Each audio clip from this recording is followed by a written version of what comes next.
आज राज्यसभा में प्रधानमंत्री मोदी का संबोधन, राष्ट्रपति के अभिभाषण पर धन्यवाद प्रस्ताव पर चर्चा का देंगे जवाब। कांग्रेस समेत पूरे विपक्ष पर निशाना साधेंगे पीएम। एक दिन के लिए आगे बढ़ाया गया संसद का सत्र, अब 10 फरवरी तक चलेगा सत्र। यूपीए के आर्थिक कुप्रबंधन पर केंद्र लाएगा श्वेत पत्र। यूपीए और एनडीए कार्यकाल में अर्थव्यवस्था की होगी तुलना। बिहार की सियासत पर मुख्यमंत्री नीतीश कुमार दिल्ली में बनाएंगे मास्टर प्लान। नीतीश आज पीएम मोदी से करेंगे मुलाकात। अमित शाह और जेपी नड्डा से भी मिल सकते हैं नीतीश। दिल्ली के मुख्यमंत्री अरविंद केजरीवाल की बढ़ सकती है मुश्किलें। दिल्ली शराब घोटाले में 5 समन पर भी हाजिर नहीं हुए केजरीवाल। ईडी ने कोर्ट में शिकायत की, कोर्ट में आज सुनवाई।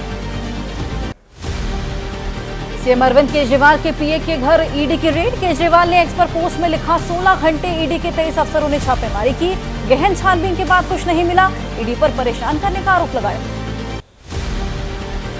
दिल्ली में आपके बड़े नेताओं के ठिकानों पर ईडी की रेड। मनी लॉन्ड्रिंग केस में 12 से ज्यादा ठिकानों पर छापेमारी। आप सांसद एनडी गुप्ता और केजरीवाल के पीए वैभव कुमार के वहां पर रेड। ईडी के लगातार हो रहे एक्शन पर बोली दिल्ली सरकार की शिक्षा मंत्री आतिशी। कहा, आम आदमी पार्टी को डराने की हो रही कोशिश। 2 साल की जांच में ईडी को कुछ नहीं मिला। फर्जी जांच कर रही है ईडी। दिल्ली में आप नेताओं पर ईडी की छापेमारी को उद्धव गुट के नेता संजय राउत का बयान। कहा, लोकतंत्र की हो रही हत्या, खतरे में देश का लोकतंत्र, विपक्ष को निशाना बना रही सरकार। ईडी की छापेमारी पर बोले केंद्रीय मंत्री जितेंद्र सिंह। कहा, अपनी सरकार के घोटालों को छिपाने की हो रही कोशिशें। आम आदमी पार्टी का सभी घोटाले का सारा सच आ रहा सामने। झारखंड में सियासी उथल पुथल के बीच सीएम चंपई सोरेन आज कर सकते हैं कैबिनेट का विस्तार। कई चेहरे बदलने के संकेत। सूत्रों के मुताबिक आज देर शाम तक मंत्रालय का हो सकता है बंटवारा। झारखंड के मुख्यमंत्री चंपई सोरेन का बयान। कहा, 5 साल के लिए हेमंत सोरेन के नेतृत्व को मिला था जनादेश। साजिश के तहत 4 साल में ही रोका गया। हेमंत सोरेन पर कोई आरोप नहीं। झारखंड के मंत्री आलमगीर आलम ने कहा, सरकार में कोई दिक्कत नहीं, सर्वोपरि होता है आलाकमान का फैसला। जल्द होने वाला है मंत्रिमंडल का विस्तार। हमारी सरकार में सब ठीक। कांग्रेस महासचिव प्रियंका गांधी का पीएम मोदी पर पलटवार। कहा, पूर्व प्रधानमंत्री जवाहरलाल नेहरू के भाषण की कुछ लाइनों को गलत तरीके से पेश करना शर्मनाक। ये सब बीजेपी आरएसएस की कड़वाहट का प्रतीक। बिहार के डिप्टी सीएम सम्राट चौधरी ने संभाला वित्त विभाग। पदभार ग्रहण करने के बाद किया ऐलान। कहा, विधानसभा में हमारे पास बहुमत, हमारी सरकार का 94 लाख नौकरियां देने का लक्ष्य। बिहार के मंत्री संतोष मांझी ने पिता जीतन राम मांझी के बयान से झाड़ा पल्ला। एनडीए को बताया एकजुट। कहा, पिता जीतन राम मांझी की टिप्पणी उनकी व्यक्तिगत राय। गोवा में आयोजित कार्यक्रम में बोले पीएम मोदी। कहा, भारत आज विश्व की सबसे तेजी से बढ़ती अर्थव्यवस्था। दुनिया के विशेषज्ञ मान रहे हैं कि भारत जल्द बनेगा विश्व की तीसरी सबसे बड़ी इकोनॉमी। और चलिए अब उत्तराखंड में यूसीसी बिल से जुड़ी कुछ खबरों पर एक नजर डालते हैं। उत्तराखंड विधानसभा में आज होगी यूनिफॉर्म सिविल कोड विधेयक पर चर्चा। चर्चा के बाद आज ही विधानसभा से समान नागरिक संहिता कानून पास होने की पूरी उम्मीद। सत्ता पक्ष के विधायकों ने लगाए समर्थन में नारे।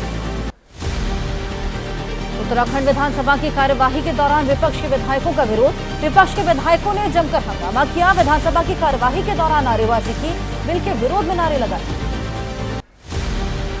देहरादून में कांग्रेस विधायकों का प्रदर्शन। विधानसभा परिसर के बाहर धरना दिया। यूसीसी बिल को लेकर दर्ज कराया विरोध। बैनर पोस्टर के जरिए बताया कांग्रेस विधायकों ने अपना विरोध। यूसीसी विधेयक पेश करने पर धामी सरकार के फैसले का विश्व हिंदू परिषद ने स्वागत किया। बीएसपी के महाराष्ट्र और गोवा के क्षेत्रीय प्रमुख गोविंद शेंडे बोले, अब एक सूत्र में बंदेगा देश। यूनिफॉर्म सिविल कोड को लेकर आम आदमी पार्टी ने की बीजेपी को घेरने की कोशिश। आपकी मुख्य प्रवक्ता प्रियंका कक्कड़ की प्रेस कॉन्फ्रेंस। कहा, यूसीसी पहले ही गोवा में लागू है, भ्रम फैलाने की कोशिश। समान नागरिकता कानून पर बोले समाजवादी पार्टी के सांसद एसटी हसन। कहा, कानून कितने भी लाए लेकिन हम वही मानेंगे जो कुरान शरीफ में है। वोट की राजनीति के चलते चुनाव के पहले ये कानून लाने की जरूरत क्यों पड़ी। यूपी के डिप्टी सीएम केशव प्रसाद मौर्य ने दी धामी सरकार को बधाई। यूसीसी लाने पर की सरकार के कदम की तारीफ। मौर्य बोले, देश देता है सबका साथ, सबका विकास, सबका सम्मान, सबको स्थान। यूसीसी को लेकर विपक्ष का बीजेपी पर निशाना। आरजेडी बोली, जब जब होता है चुनाव बीजेपी को याद आता है यूनिफॉर्म सिविल कोड। कांग्रेस बोली, चुनाव से पहले नहीं करनी चाहिए ये सब। उत्तराखंड के बाद अब राजस्थान में यूनिफॉर्म सिविल कोड लाने की तैयारी। कैबिनेट मंत्री कन्हैयालाल चौधरी बोले, प्रदेश में समान नागरिकता कानून को लागू करने का हो रहा प्रयास, इस पर जल्द शुरू करेंगे काम।